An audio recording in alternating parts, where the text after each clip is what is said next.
말씀은 시편 9편 11절에서 20절 말씀 함께 보도록 하겠습니다. 우리 한 절씩 교독하겠습니다. 너희는 시온에 계신 여호와를 찬송하며 그의 행사를 백성 중에 선포할지어다. 피 흘림을 신문하신 네가 그들을 기억하시며 가난한 자의 부르짖음을 잊지 아니하시도다. 여호와여, 내게 은혜를 베푸소서. 나를 사망의 문에서 일으키시는 주여, 나를 미워하는 자에게서 받은 나의 고통을 보소서. 그리하시면 내가 주의 찬송을 다 전할 것이요 날 시온의 문에서 주의 구원을 기뻐하리이다. 이방 나라들은 자기가 판 웅덩이에 빠짐이요 자기가 숨긴 그물에 자기 발이 걸렸도다. 여호와께서 자기를 알게 하사 심판을 행하셨으며 악인은 자기가 손으로 행한 일에 스스로 얽혔다. 가연 셀라. 악인들이 스올로 돌아가며 하나님을 잊어버린 모든 이방 나라들이 그리하리로다. 궁핍한 자가 항상 잊어버림을 당하지 아니하며 가난한 자들이 영원히 실망하지 아니하리로다. 여호와여, 일어나사 인생으로 승리를 얻지 못하게 하시며 이방 나라들이 주 앞에서 심판을 받게 하소서. 여호와여, 그들을 두렵게 하시며 이방 나라들이 자기 인생뿐임을 알게 하옵소서. 아멘. 자, 오늘 말씀이 확신에 찬 노래라, 이렇게 제목을 한번 정해보았습니다. 1절부터 10절까지 이미 말씀을 보았듯이 공의의 하나님을 믿고 노래하는 모습을 봅니다. 우리 1절부터 10절까지는 1인칭, 2인칭, 3인칭으로 점점 이제 확대가 되어 나가는 모습을 보는데 다시 한번 2인칭으로 오게 됩니다. 그런데 이 앞에서는 2인칭이라도 하나님 당신은 이라고 하는 그런 표현을 썼는데 여기는 이제 사람들을 향하여 외치는 노래입니다. 그래서 제가 이 괄호를 해놨는데 하얀 괄호는 지금 2인칭으로 우리 모두에게 너희들은 당신들은 우리 함께 합시다 라고 하는 함께 하자고 하는 그런 노래이고요. 그리고 노란색으로 한 것은 여호와 하나님에 대한 부분들을 다시 한번 이런 분이시다, 하나님은 이런 분이시다 하는 것들을 행하는 것을 보게 됩니다. 우리도 찬양을 할 때 경배와 찬양이 있죠. 그래서 하나님을 경배하는 부분들이 있고 또 하나님이 어떤 분인가 하는 부분들을 노래하는 부분들이 있습니다. 여기 시에서도 시편 9편에서 이 두 개가 다 나와 있습니다. 하나님이 어떤 분인가를 알고 그분을 찬양하는, 그래서 시라고도 하고 노래라고도 하고 기도라고도 하는, 또 묵상이라고도 할 수 있는 그런 모든 부분들이 포함되고 있는 것이 바로 시편이라고 할 수 있습니다. 자, 먼저 다윗이 너희는 시온에 계신 여호와를 찬송하며 그의 행사를 백성 중에 선포할지어다. 피 흘림을 신문하시는 이가 그들을 기억하시며 가난한 자의 부르짖음을 잊지 아니하시다. 하나님을 찬송하다. 우리 앞에도 보았듯이 우리 9장 9편 1절에 보면 내가 전심으로 여호와께 감사하며 주의 모든 기이한 일을 전하리이다. 내가 주를 기뻐하고 즐거워하며 지존하신 주의 이름을 찬송하리니. 개인적으로도 내가 하나님을 기뻐하고 즐거워하며 그를 찬송한다 라고 해놓고서 이제 하나님을 쭉 소개한 다음에 이제는 너희도 시온에 계신 여호와를 찬송하며 그의 행사를 백성 중에 선포할지어다. 우리 1절에서는 그 기이한 일들에 대하여 선포하라 그랬는데 그 기이한 일이 여기서는 또 구체적으로 그가 행하신 일들을 백성 중에 선포할지어다. 자, 우리가 신앙을 회복하는 여러 가지 방법이 있지만 그 중에 하나님을 묵상하는 것입니다. 그 묵상하셔서 하나님이 어떤 분이신가, 어떤 일을 행하셨는가, 성경을 통하여 행하신 일들을 보는 것들도 중요하고 또 내 인생을 향하여 잘 보면 하나님께서 내게 어떤 일을 행하셨는가 하는 부분들을 다시 한번 묵상하며 바라보는 것도 중요합니다.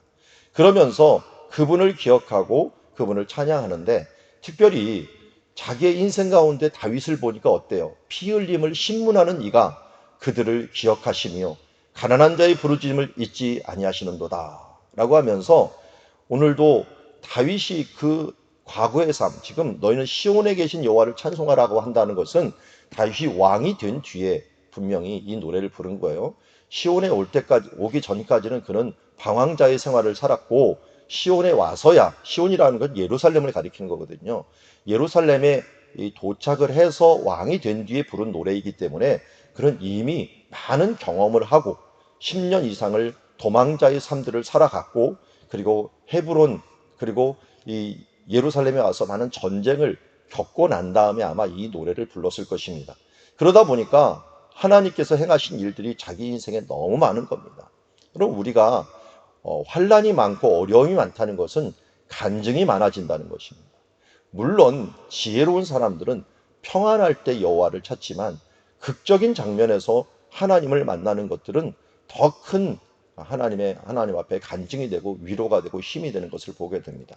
어느 누가 평안한 간증을 하는 것을 우리가 보셨습니까? 어렵고 힘들 때, 그야말로 갑자기 병이 들어서 수술대에 들어갈 때, 저도 마찬가지죠. 갑자기 심근경색이 일어나고 병중에 있을 때, 그게 제일 충격적이지만 그때 만난 예수 그리스도와 그때 주신 하나님의 말씀, 그런 말씀이 착하고 충성된 종아라고 하는 이런 말씀이 그때 제가 받았기 때문에 지금도 수없이 되뇌이면서, 아, 주님 나라에 가서 내가 잘하였도다 착하고 충성된 종아 칭찬받아야겠구나 하는 말씀, 이런 말씀을 제 마음에 있고, 그리고 어렵고 힘든 결정을 행할 때 바로 그때 하나님의 그런 말씀들이 오게 되는 것을 보게 됩니다.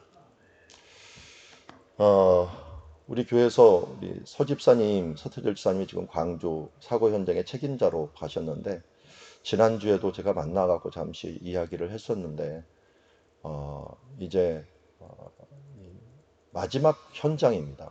대부분 감독을, 현장, 저게 전체 감독을 하는 시간이 사실은 많지가 않은데, 이번에 이제 마지막 감독 하는 그런 시간이다라고 생각하면서 갔는데, 이런 사고가 일어나서 너무 제가 마음이 아프고, 어제도 순장님들 하면서 많이 기도하며 하고 또 울면서 안타까워했습니다.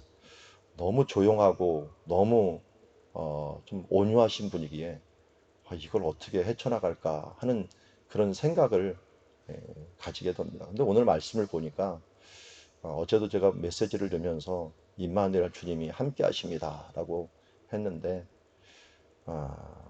가난한 자의 부르짖음, 어느 때가 가장 가난해집니까? 그리고 가장 낮아질 때 정말 내 힘으로는 도저히 행할 수가 없다. 이게 사람이 할 수 없는 일들이 정말 자주 일어납니다. 그 건물이 무너지는 건 둘째치고 그 옆에 4시 정도면 차가 별로 안 다닐 텐데 그 옆에 차가 있다는 것도 대단하고, 그것도 버스가 있다는 것도 참 대단합니다. 이런 것들을 봐서 사람이 하는 일은 아닌 것 같습니다. 이런 기회에 하나님께서 분명히 뜻이 있을 것이고, 물론 어려움도 있겠지만 하나님의 그 어려움보다 더 크신 하나님의 은혜가 있기에 우리는 모든 일을 잘 감당할 수 있는 줄 믿습니다. 여러분 기도해 주시고, 가난한 자의 부르짐을 잊지 아니하시고, 이번 기회를 통해 서지사님에게도 분명히 더 큰 신앙의 성장이 있을 줄 믿습니다. 다윗이 그러했고 모세가 그러했듯이 이번 기회를 통해서 함께합니다. 이 뒤에도 동일하게 나옵니다.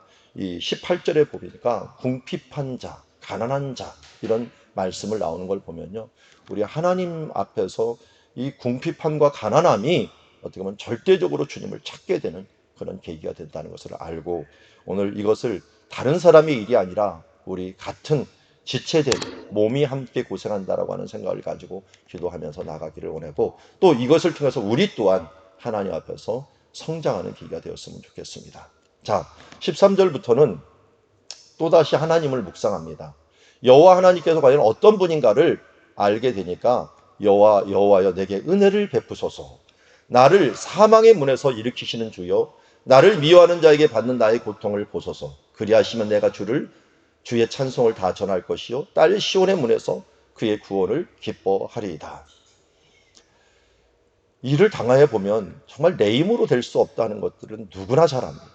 이 세상은 자꾸만 내 힘대로 하라, 내 능력대로 행하라고 하지만 그것은 사탄이 우리에게 속삭이는 거나 마찬가지입니다. 그럼 우리 힘으로 할 수 없습니다. 은혜를 알지 못하는 사람들은, 은혜를 요구하지 않고 깨닫지 못하는 사람들은 하나님을 만날 수 없습니다. 여기도 찬양을 하다 보니까 어떻게 됩니까? 다윗같이 강하고 능력 있는 사람이 여호와여 또 외칩니다. 은혜를 베풀어 주시옵소서. 은혜를 베풀어 주시옵소서. 하나님의 은혜 없이는 우리가 아무것도 행할 수 없습니다. 그리고 나를 사망의 문에서 일으키시는 주여, 나를 미워하는 자에게서 받는 나의 고통을 보소서 하면서 하나님께 외치고 하나님만이 사망의 문에서 일으키시는 그 유일하신 주님이 되신다는 것을 또 고백하면서 나갑니다. 그리고요, 다윗의 강력한 힘 중에 하나는 서원 기도예요. 여러분, 성경에서는 이럴 때 서원해라 저럴 때 서원해라 라는 말은 없어요. 그렇지만 서원한 것을 이렇게 지켜라 저렇게 지켜라는 말씀은 있어요. 그런데 어느 때 서원하라 라고 하는 것은 성경의 인물들을 보면 알 수가 있고요. 하나님의 성령이 우리 가운데 서원하라고 해요. 자꾸만. 어떤 서원을 하라고 합니까? 여기도 보니까 내가 이 일들을 해결되면 주님을 찬송을 다 전할 것이요, 하나님의 이름을 전할 것이라는 거예요. 시온의 문에서 주의 구원을 기뻐하면서 내가 노래할 것이다 라고 말합니다. 다윗 한번 생각해 보세요. 아마 그가 서원이 있어 갖고 이미 그 성전에 대한 서원, 그리고 또 이 언약궤를 가져오겠다고 하는 서원, 이런 서원들이 있을 거예요. 그가 언약궤를 가져오면서 어떻게 했습니까? 구원의 그 시온의 문에서 얼마나 뛰었든지 미갈이 보면서 이 속옷이 다 보였습니다. 얼마나 염치 없이 그렇게 왕이 채신머리 없이 뛰십니까? 라고 합니다. 우리가 참 채신머리 없고 권위 없다라고 하는 생각이 들 때가 있죠. 제가 특별히 이게 좀 선이 어디인지를 모를 때가 자주 있어요. 그러다 보니까 어느 때는 너무 솔직하고 어느 때는 또 너무 말을 안 하고 이런 걸 참 지키기가 어렵더라고요. 그런데 여기 보니까 하나님 앞에서는 선을 지키지 말라는, 하나님 앞에서는 주의 구원을 정말 기뻐하고 춤추면서 노래하는 그런 모습들, 주의 구원을 다 전하는 것.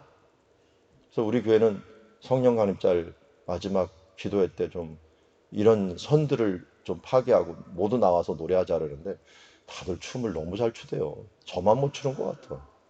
그 제출 때 제가 민망해갖고 저는 뛰기만 하는데, 어쨌든 우리가 주님을 기뻐하는 부분들에 있어서는 이 선을 그을 필요가 없습니다. 어린아이처럼 정말 주를 통하여 기뻐하고 찬송하면서 노래하는 그런 모습들. 우리가 여러 서원이 있지만 여러분들이 하나님께 기도하다 보면은 내가 은혜를 충분히 받아야겠다라고 하겠다라고 하면서 이 사망에서 벗어나겠다면 하나님 앞에 서원을 기도해요. 어제도 제가 아픈 분이 한 분 있어갖고 그 아픈 분이 계속 그 아픔에서 이제 헤어나질 못해서 문자를 기도하면서 이분 이 말씀을 묵상하다가 서원 기도를 좀 하라고 해야겠다 해서 메시지를 보냈습니다. 제가 기도하다 보니까 이런 마음이 들었습니다. 서원을 통해 갖고 하나님 앞에 왜 내가 고침을 받아야 되는지, 여기서 보니까 이 문제와 이 고침을 통하여 하나님께 내가 어떤 일을 행할 것인지 하는 부분들을 서원하고 기도하며 나가야 될 줄 믿습니다 하면서 제가 전화해 준 적이 있습니다. 그 다음 다시 이제 하나님에 대해서 계속적으로 얘기하고 있습니다. 이방 나라들은 자기가 판 웅덩이에 빠지며 자기가 숨긴 그물에 자기 발이 걸렸도다. 여호와께서 자기를 알게 하사 심판을 행하셨으며 악인은 자기의 손으로 행한 일에 스스로 얽혔도다. 하나님을 찬양하고 서운하고 기도하다 보면요, 하늘 문이 보여요. 하나님이 하시는 일이 믿음의 눈으로 확신이 옵니다. 그 확신이 오면서 봤더니 악인들의 끝과 그리고 의인들의 끝이 보입니다. 우리 73편인가요? 시편에 내가 미끄러질 뻔하였도다. 악인은 죽을 때까지 강건하고 의인은 지질이 궁상으로 살다가 죽어가는 이 모습이 하나님 정당하십니까? 하면서 노래할 때, 근데 어느 때 깨달았다고 합니까? 73편에 보니까 내가 성전에 들어갈 때, 하나님을 바라보면서 묵상하면서 기도하다 보니까 하나님 이 악인의 끝과 의인의 그 결말을 보게 된 거예요. 의인은 하나님이 높이시고 악인은 급작스럽게 미끄러지면서 망하고 사망의 골짜기로 떨어지는 모습들을 바라보면서 이제 하나님의 뜻을 깨닫는 것을 보게 됩니다. 여기도 마찬가지입니다. 그 부분들은 이야기하지 않았지만 하나님을 기뻐하고 찬양하다 보니까 악인의 결론이 보이는 겁니다. 야, 그들이 아무리 나를 향하여 웅덩이를 파고 나를 미끄러뜨리게 할지라도 자기가 판 웅덩이에 빠져버리고 자기가 숨긴 그물에 자기 발이 걸려버리고 그리고 자기 손으로 행한 일에 스스로 얽혀매는도다 라고 하면서 그 심판이 하나님께서 임하는 악인에 대한 심판을 보게 되고 악인들은 수월로 돌아가며 하나님을 잊어버린 모든 이방 나라들이 그러하리로다 하면서 그들이 끝나는 모습을 보게 됩니다. 여기 16절에 보면 히가연이라고 하는 말이 한번 나옵니다. 이 히가연이라는 말은 조금 잘 안 나오는 말 중에 하나예요. 그냥 히가연이라는 말은 묵상이라고 하는 그런 뜻을 갖고 있어요. 메디테이션이라고 하는 뜻을 갖고 있는데 이 음악 용어로서 이게 뭘 쓰였는지 잘 모릅니다. 한 성경에 4번밖에 안 나왔는데요. 근데 묵상이라고 하는 의미를 가지고 있다는 것을 봐서는 한번 쉰 것 같아요. 조금 노래를 하다가 한번 당 치고 쉬고 얼쑤 이렇게 나올 때 셀라가 이제 얼쑤 같은 모습을 하는데 이런 나올 때 좀 쉬어갖고 긴장을 좀 시킨 다음에 악인들은 수월로 돌아가비요 하나님을 잊어버린 모든 이방 나라들은 망하리로다 하면서 외치니까 사람들이 와 한번 소리 질렀겠죠. 하면서 노래하는 그런 모습을 보게 됩니다. 다윗이 이것을 묵상하면서 참 악인은 이렇게 무너지는구나 하는 것을 보게 되는 거죠. 그리고서 다시 한번 외칩니다. 의인들, 이 의인들은 누굽니까? 궁핍한 자, 가난한 자. 하나님을 향하여 의에 줄이고 목마른 자는 복이 있나니 저희가 배부를 것이며 심령이 가난한 자는 복이 있나니 천국이 저희 것임이라 라고 말씀했는데 여기 보니까 궁핍한 자가 항상 잊어버림을 당하지 아니하며 가난한 자들이 영원히 실망하지 아니하리로다. 주를 향하여 갈망하고 내가 눈을 들어 주를 바라보리라 하면서 내가 이 산을 향하여 내 눈을 들리라라고 고백하는 시인들의 모습처럼 계속적으로 하나님을 향하여 시온을 향하여 기도하는 자들에게는 결코 잊어버림을 당하지 아니하고 영원히 실망하지 아니할 것이라고 이야기합니다. 그러면서 또다시 외칩니다. 여호와여 일어나사 인생으로 승리를 얻지 못하게 하시며 이방 나라들이 주 앞에서 심판을 받게 하소서. 여호와여 그들을 두렵게 하시며 이방 나라들이 자기는 인생뿐인 줄을 알게 하옵소서. 아사 왕이 기도할 때 그렇게 기도했죠. 하나님, 인생이 사람이 주를 이기지 못하게 하옵소서. 우리가 하나님을 의지하고 하나님께 기도하면 하나님이 내 편이 되어주시고 내가 하나님 편이 되면 하나님은 우리 편이 되어주시고 우리가 일하는 것이 아니라 하나님이 앞장서 주시고 우리의 대장 예수께서 앞장서서 일을 진행하시기에 인생은 하나님을 당할 수 없습니다. 인생은 하늘과 땅에 있는 모든 권세를 가지신 예수 그리스도를 당할 수가 없습니다. 여러분 그래서 내 이름으로 일하면 정말 패할 수밖에 없고 실패밖에 없지만 여호와의 이름으로 나아가면은 우리가 승리할 수 있는 줄 믿습니다. 예수 그리스도의 이름, 나사렛 예수 그리스도의 이름이 우리의 승리의 참 최고의 도구이라는 것을 알고 오늘도 나는 약하지만 예수님은 강하고 하나님은 강하시기에 또 주의 이름으로 승리하는 주의 자녀들이 되기를 주의 이름으로 축원합니다.